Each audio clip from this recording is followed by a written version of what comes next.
It's time now for What to Watch. Mr. Duthiers, how are you on this Monday? What's going on? Good to see you. Happy Monday.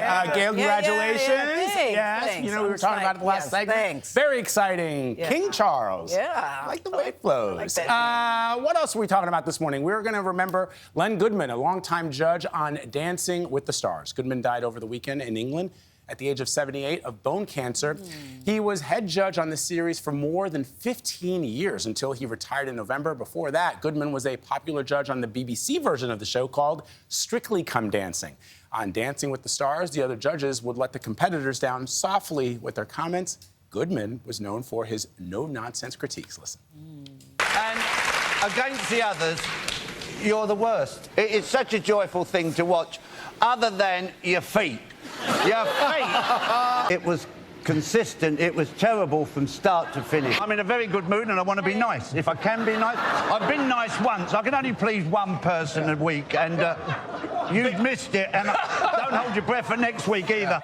Wow. I know. It was very biting. Dancing with the Stars Judge Bruno tweeted, "Heartbroken, there will never be anyone like you. You will always be my perfect 10." And lest anybody think that he was just a judge, he won the British Dancing Championships when he was a teenager, when he was a young man, when he was 19. So he knew what he was talking about. He wasn't just a good television personality. He always seems so classy, too. Even when he's saying, "You're the worst," it just sounded good. I know. You're terrible. Yes, I agree with you. I'm terrible. Time now for What to Watch. Sorry. Duthiers got the head bob going. He starts biting that lip.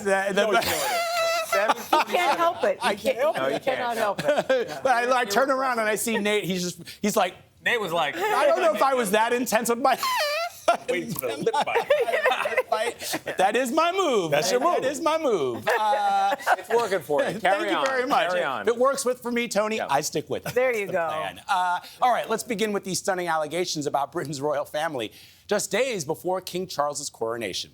In court documents filed yesterday, Prince Harry claims his brother, Prince William, quietly received a large financial settlement in a 2020 phone hacking case against British newspapers. Harry is suing Rupert Murdoch's newspaper group and alleges the royals had a secret agreement, that's a quote, with the press to settle William's case and avoid embarrassing coverage. Imtiaz Tayyib reports from London. Prince Harry's claim his brother Prince William had a case against Rupert Murdoch's newspaper group that was settled for a large sum is one of a series of explosive revelations made in his witness statement. But the court filings have raised questions about other possible secret deals between the royals and Britain's tabloid press, says former Sun tabloid newspaper editor Kelvin Mackenzie. There would definitely be, on Harry's side, a sense that there was a cozy cartel between the popular papers and the royal family. So he wants to blow this up. He gets back at his own family. He bashes the tabloids over the head. He gives Murdoch a kick in the pants. There is nothing not to like as far as Harry's concerned. The palace is not commenting on the case, in which Prince Harry alleges since the mid-2000s he's been the victim of phone hacking and other illegal behavior that generated headlines which have destroyed some of his personal relationships, accusing reporters who worked for Rupert Murdoch's tabloid newspapers of illegally accessing his voicemails to obtain private information about him. Over the past decade, Murdoch-owned businesses have settled several similar phone hacking claims for hundreds of millions of dollars in damages. It's pretty clear that they are going to do everything they can not to go to court, no matter what Prince Harry wants. Rupert Murdoch never goes into the witness box, and he'll do everything to stop either him or his other executives in London from being cross-questioned. It's a very, very big game that's going on in London right now. For CBS Mornings, I'm Imtiaz Tayyib in London. I thought what was even more interesting is Harry revealed that his grandmother, Queen Elizabeth II, was aware of this settlement. Of this settlement? Wow. Yes.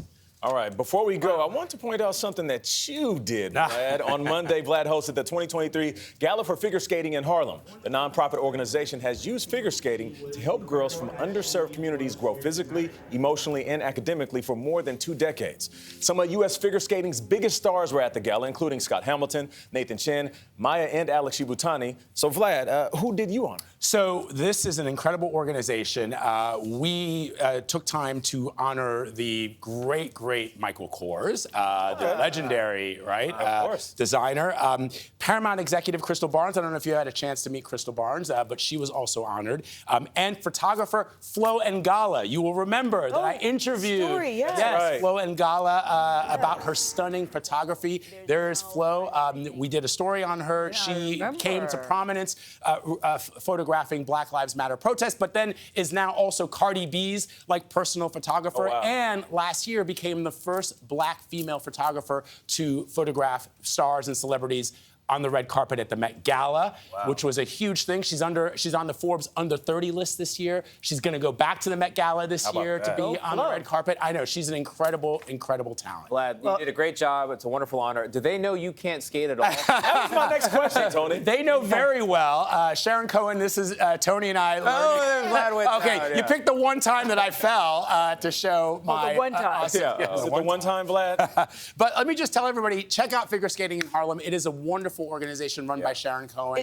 It must mean a lot to you to stay up late on a school night and you have a new baby at home. That's exactly right. It must mean a lot to you. Appreciate it, Vlad. Oh, time now for What to Watch with the old school Mr. Vlad Duthiers. Right, it's my thing, Tony Dokoupil. Yeah, do what you want to do. Do what I want to do. The Isley brothers in the house. All right, let me get right into this morning. There are some new developments in Fox News' split with Tucker Carlson. The former host made his first public comment last night. He posted this 2-minute video to Twitter where he did not mention his exit from Fox directly or even the reason for his departure.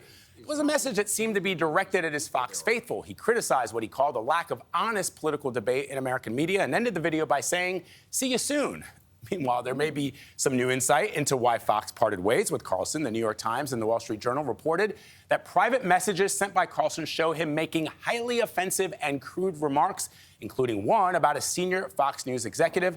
The report says those redacted messages were part of legal filings in the lawsuit that Fox settled with Dominion Voting Systems. Something tells me we have not heard the last from Tucker Carlson. Well, he said see you soon for a reason. Yeah. Right. We'll see. Well, I wonder if he's going to sit for an interview. I mean, the guy's worked at MSNBC, CNN, and Fox. It's Trifecta. quite a journey. I don't know how he got to where he is today. Trifecta. All right, let's talk about the red carpet action last night at the Time 100 Gala right here in New York City, celebrating the world's most influential people.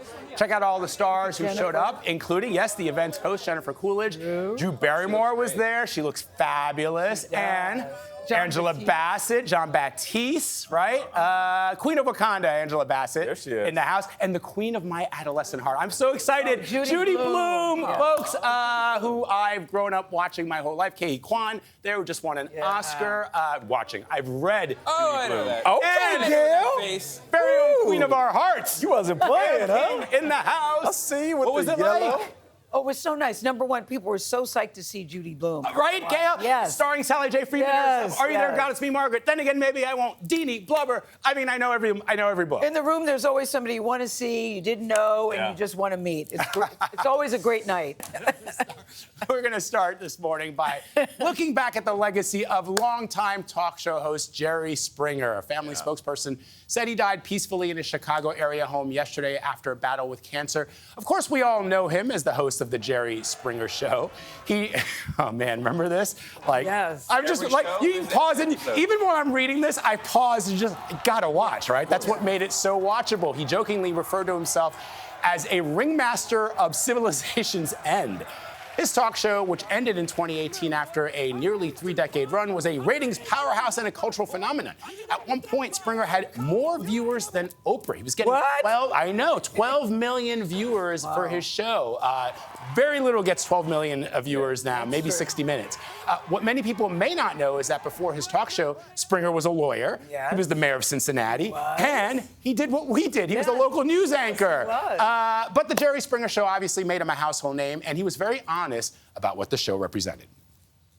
I just think it's so outrageous, so crazy, that it's different than other things that are on television. I think some days, frankly, it's even stupid.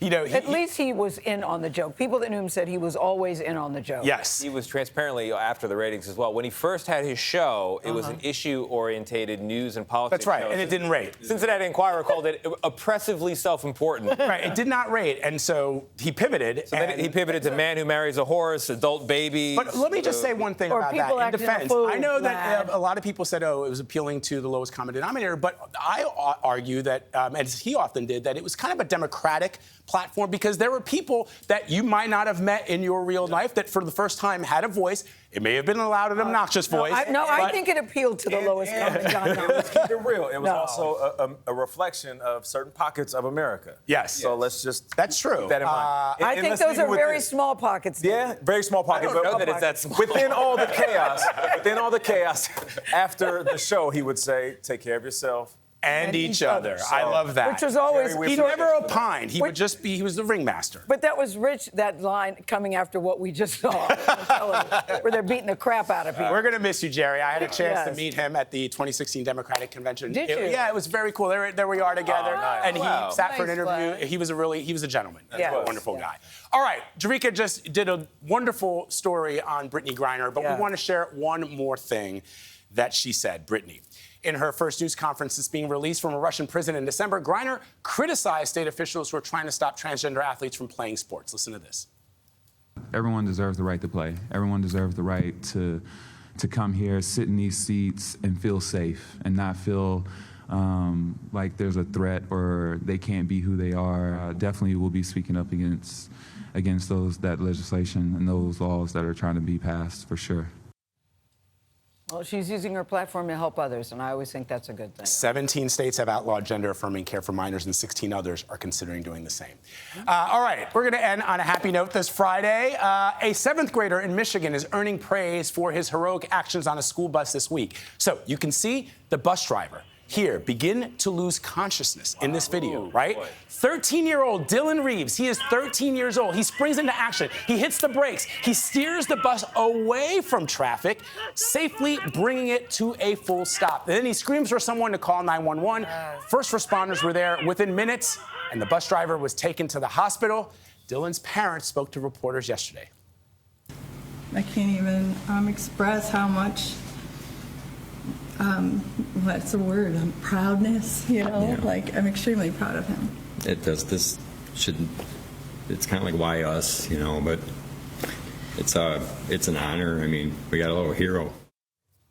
Yeah. The school superintendent says Dylan will be recognized for his bravery, and local leaders plan to honor him as well. I like that his dad said when he first got the call, he thought Dylan was in trouble. That'd be my parents. Like, what'd he do now? Oh, he's a hero. He saved lives. Oh, yeah, he saved somebody's life. You know what? You never know, guys, what you're going to do in that situation. So for him at 13 to spring into action and says know a lot about who he is. It does. Well, job, mom and dad. What mom and dad? I was going to say. Good job, mom and What's dad. striking about it is the poise, right? Yeah. The calm look on his face. I mean, hit the brakes, steer it out of traffic, call 911. Young hero right there. That's right. Go, Dylan. Appreciate you.